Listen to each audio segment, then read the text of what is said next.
students, welcome to this next video lecture.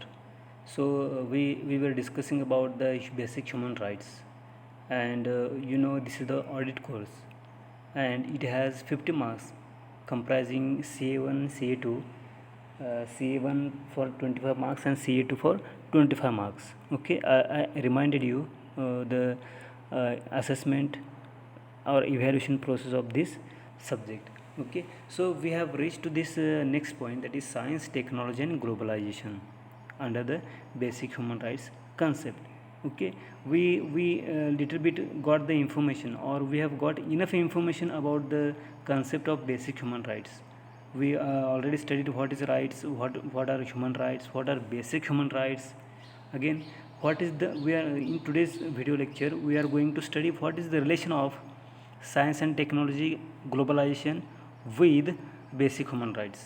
Do we think that science and technology and globalization affects our basic human rights, or because of this we can easily enjoy our basic human rights, or because of these things some people violate the basic human rights of other people?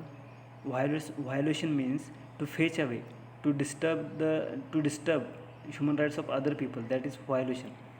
Okay, so can we think that science, technology, although we have made so much improvement or progress in these fields, that is science and technology, can we think that these things, that is science and technology, is helpful to promote our basic human rights? Or because of this progress, because of the progress of science and technology, we have violated human rights of other people? So these are the prominent questions that we have to think over it. Regarding these questions, we have to find out the question answers of these questions. So simple example is that, suppose we have affected by disease, then now take the example, current example, that is we have got the period of lockdown. Okay, and we are affected, all people are affected because of this corona.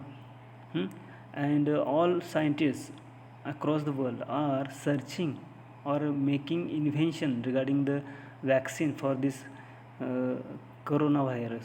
Okay, so do you think that this invention or the search or research on vaccines, different types of vaccines uh, against this coronavirus, do you think that it is not a progress of science and technology? Do you think that after invention of the vaccine we can live happily, we can cure the people who are affected by corona? So it will be possible, and it is possible, it is 100% possible to beat this coronavirus.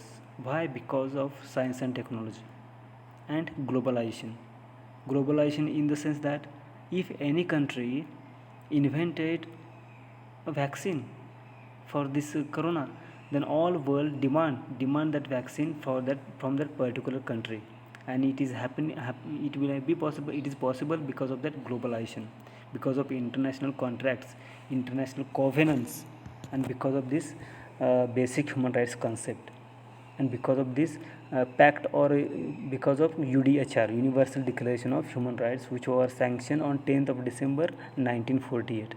Okay, so these things we are going to study in this current video lecture.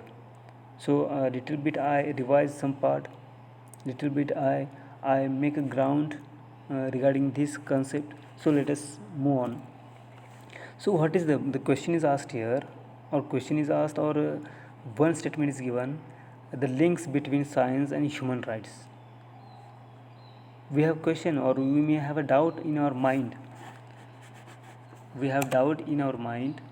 what is the link, or what is the relation between science and human rights? Do you think that there is a link between science and human rights? Yes, obviously. We are human being, and human being has invented the science, and whatever the inventions are made by human being with the help of science, those inventions are for the betterment of the community, betterment of the all human race. Don't you think that? Yes. So see here, the UDHR in article number 27, what is mentioned? So in UDHR in article number 27 recognizes the right to share in scientific advancements and in its benefits. Okay, this is the first statement given. See, share in scientific advancements and its benefits means whatever inventions may be in future in scientific field, those inventions will be beneficial, and if it is beneficial, then we should take the benefit, or the scientists should provide that benefit to all human race. Okay, so this right was carried over.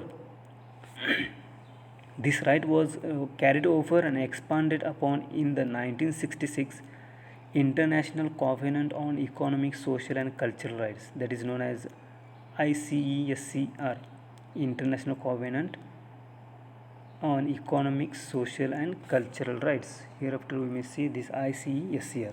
And Article 15 of the ICSCR states in part that governments have the responsibility to recognize the rights of everyone to enjoy the benefits of scientific progress and its applications. Yes, the current example, or the current situation, that is, we all are affected by coronavirus. Okay, we are all affected by COVID-19.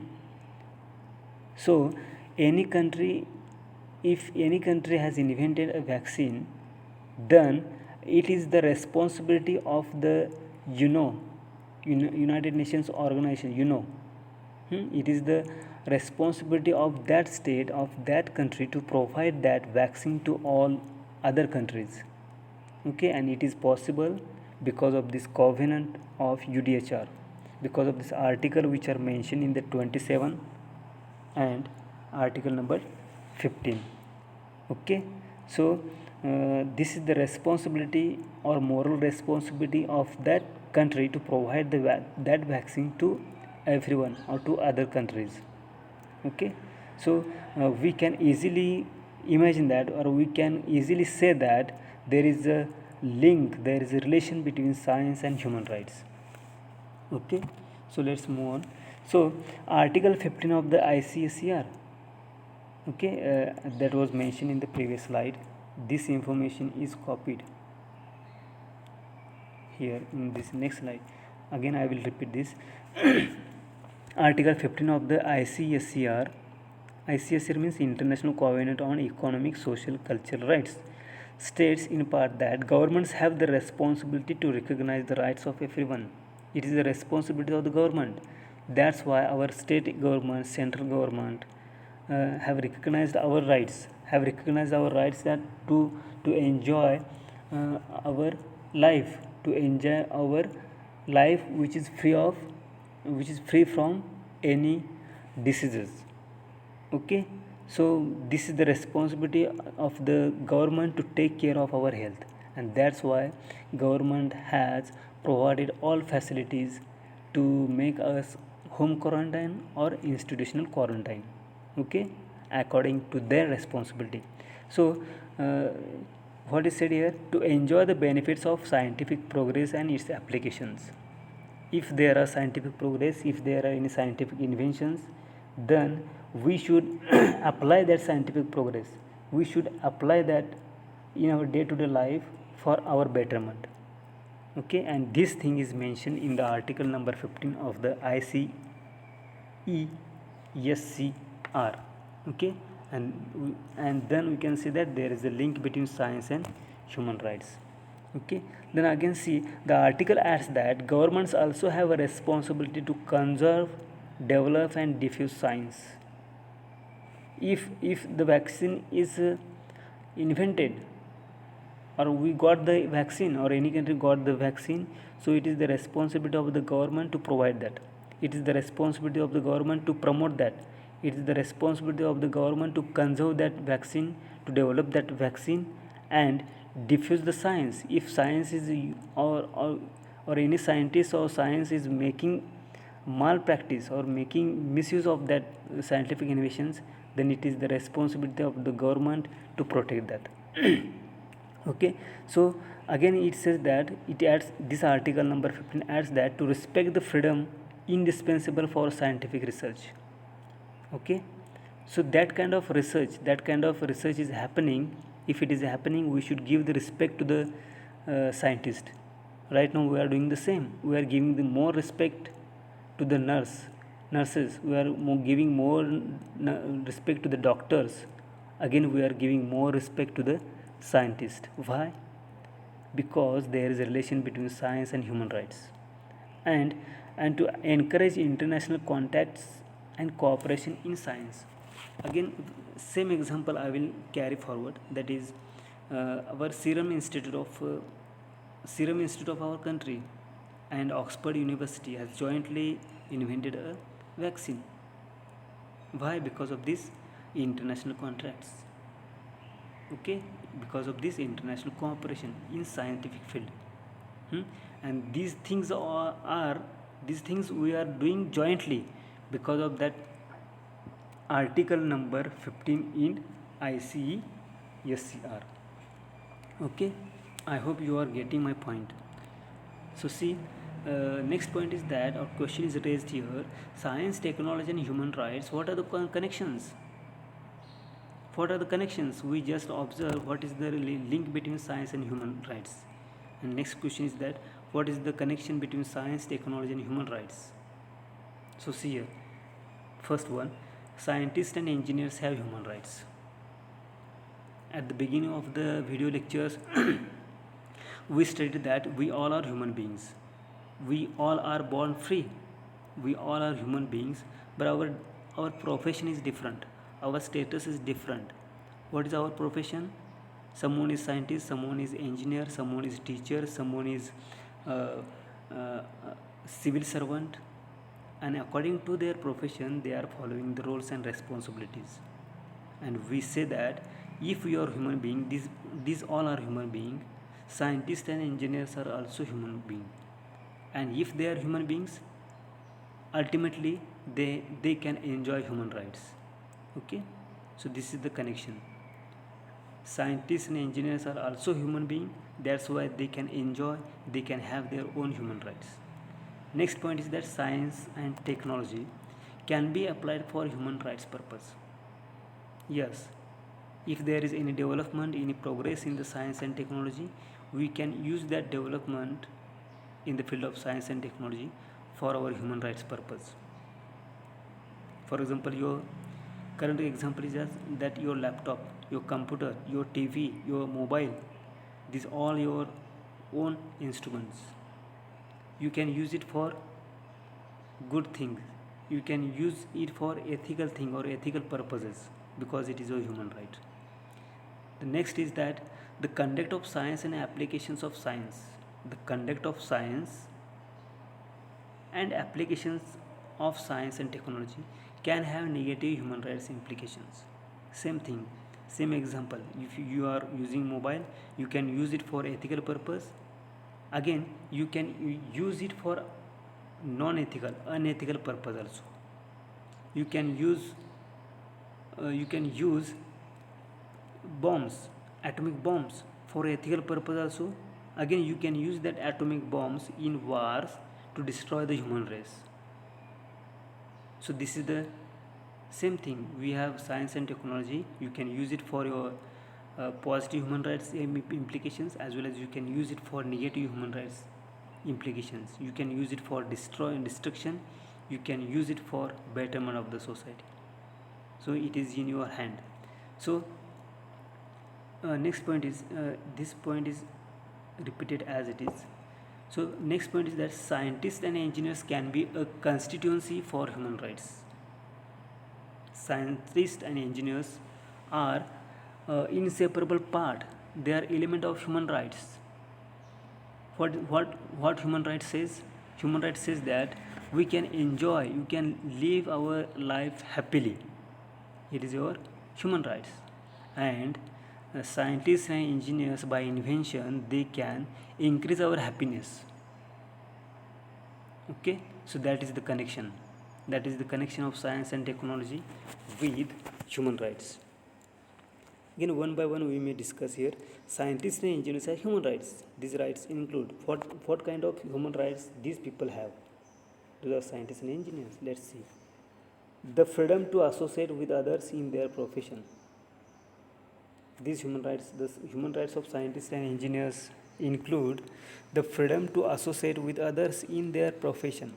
Although they are scientists and engineers, they can associate with others in their profession. Means they can associate their profession with doctors. They can associate their profession with civil servants. For example, if you are engineer, then you can appear for exams of UPSC and UPSC or other competitive exams, and you throughout by qualifying those exams you can serve the society. Means your profession is engineering. Your profession, although it is your profession that is engineering, you can use that knowledge for the betterment of the society. So it is your human right. Again, to conduct research responsibly. If you are a scientist, now across the world, so many scientists are taking efforts to invent the vaccine for COVID-19, and it is their human rights. Okay, to access next human right include, that is to access and communicate scientific information. Yes, previously I have given the example. Serum Institute means Indian scientists and Oxford University scientists are jointly researching on preparing the vaccine for COVID-19. Okay, so it is they are sharing their knowledge, they are sharing their research for the betterment of the human race. Again, next point is to move within and outside the country and to cooperate internationally. Same example you may take. Some scientists are doing journey from this country to other country, from this university to other university. Why? To prepare the vaccine. So, example is given to prohibit publication of information about the HIV virus. Here, this is the old example you may take here.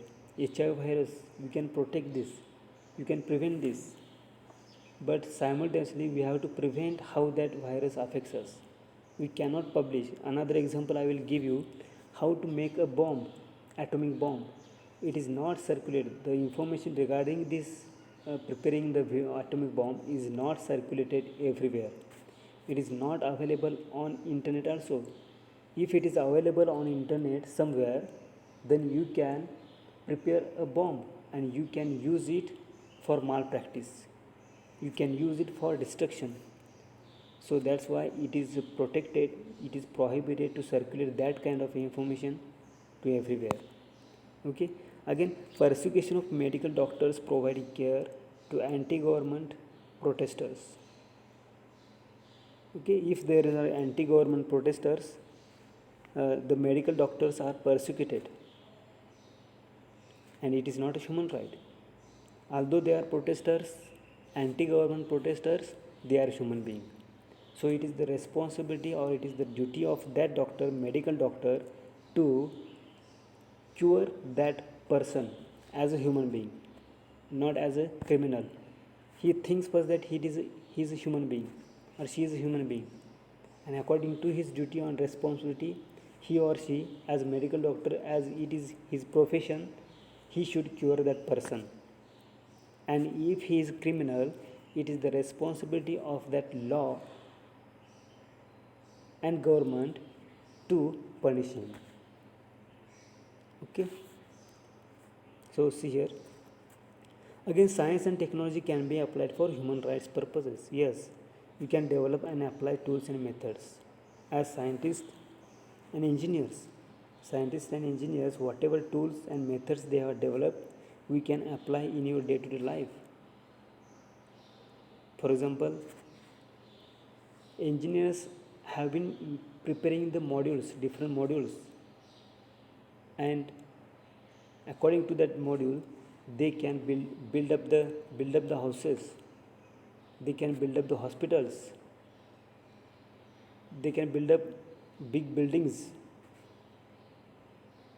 and it is for the shelter of human rights. It is for giving the shelter to the human being. Okay, so the tools and methods that is developed by the scientists and engineers can be used easily by common people also. And example includes here images to document mass human rights violations in remote and or dangerous parts of the world.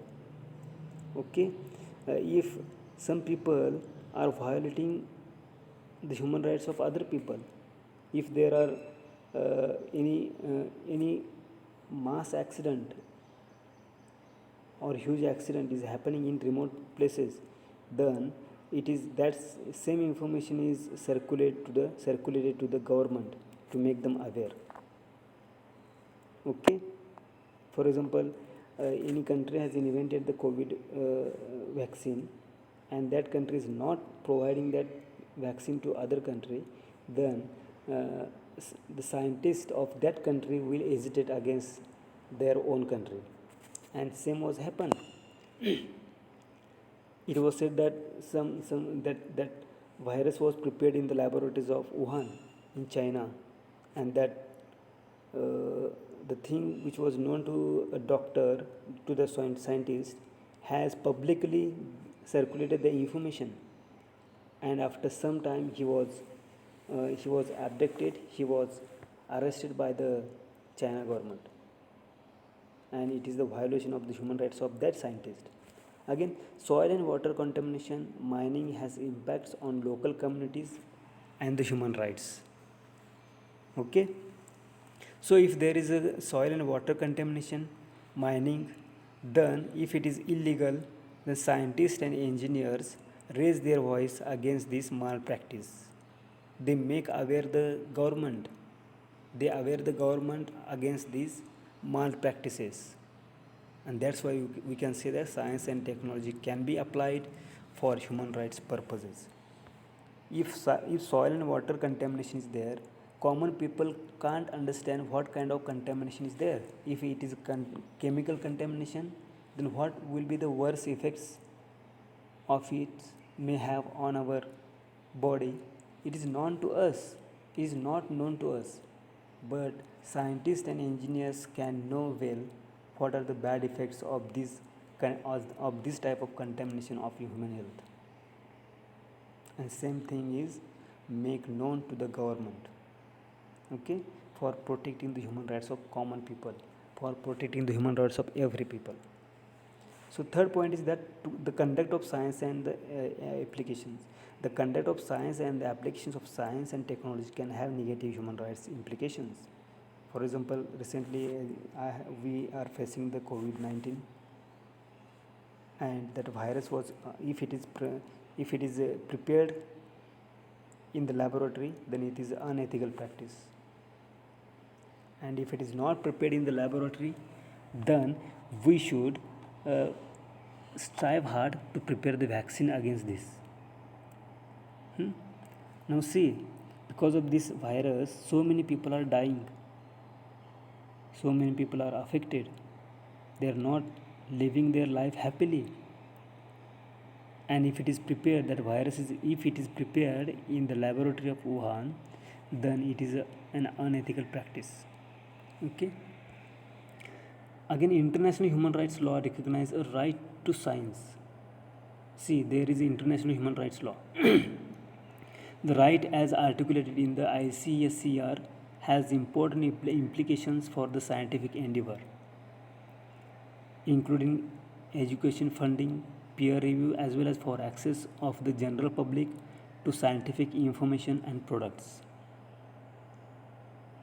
Okay, so according to this international human rights law, we are preparing the we are making the progress in science and technology, and whatever progress and development we are making in these fields, that progress and development and its applications we can use for the betterment of common people. Again, scientists and engineers can be a constituency for human rights. Constituency means they can govern our human rights, they can control our human rights. How? See, scientists and engineers are bringing their voices to human rights issues of relevance to their work and discipline. How? See, if we are affected by COVID-19, then it is responsibility of the government to take care of our health. But at the same time, medical doctors, nurses are also affected by this COVID-19.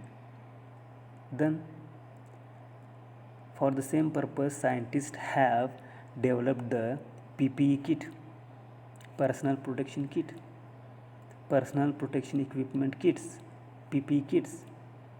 Because of that, the medical doctors or medical staff, nurses can wear this and serve the society easily.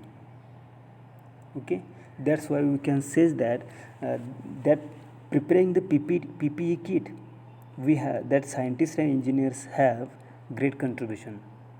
Scientists and engineers of not our country also, but other countries also. So this is the thing we can say, that scientists and engineers can be a constituency of human rights. By using this PPE kit, they are serving our people. This medical staff, nurses, doctors are serving the society, serving the human being, and we can say that they are protecting our human rights to live life freely, to live life without any contamination, to live life without any disease. Then what is the concept that human rights? We have already studied about this concept of human rights. Then again we may repeat here what is that human rights and its types and features. Let's see here. Issues of human rights very much a matter of concern. Yes, again, without human right we cannot live as human being. We are human being, but if we don't have any human rights, then what is the use of being a human? Then human being born equal in dignity and rights. Every human being who was born on the earth has equal right in dignity, has equal in dignity, has those rights that we are enjoying right now, that should be given to every human being, and there is equality. Again, human rights are necessary to ensure dignity. How we can say that we have that dignity? How we can say that the person to whom we are communicating have dignity? Yes, that person, every person has that dignity, and we can give the surety by observing the human rights. Again, human rights are precondition for the development of personality. You can develop your personality. How? If your baby child is malnutrited, then how that child can develop his personality? So according to the law, that mother, the parents should take care of that baby child, because that baby child has that human right. Okay, and in this way that baby child can develop his personality. Again, human rights are traditionally been known as natural rights of man. Yes, human rights are natural rights. They are known as natural rights. And after the two world wars, United Nations recognized these rights in the Universal Declaration of Human Rights in 1948.